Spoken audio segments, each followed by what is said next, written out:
Më shumë se 4 shekuj pasi në Tophanë u ngrit xhamia e parë. Kjo lagje e Shkodrës ka sërish një objekt të ri kulti. Xhamia e re e Tophanës u përrua këtë premtë në një ceremoni ku morën pjesë drejtues të komunitetit musliman dhe besimtar të shumt.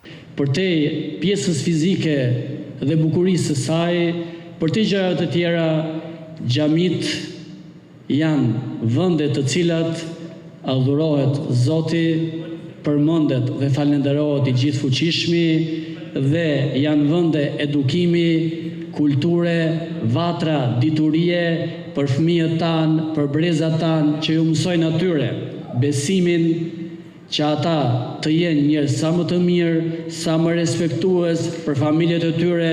Në shënimet e vjetra, gjejmë se ndër objektet e vjetra të lagjes Tophanë paraqitet xhamia e saj, një në xhamit më të vjetra të qytetit. Është një monument historik që për hir të datës së saj meriton të nënvizohet sepse me të dëshmohet vjetërsia e lagjes, e cila në harkun e saj aso kohë kishte plot 15 xhami.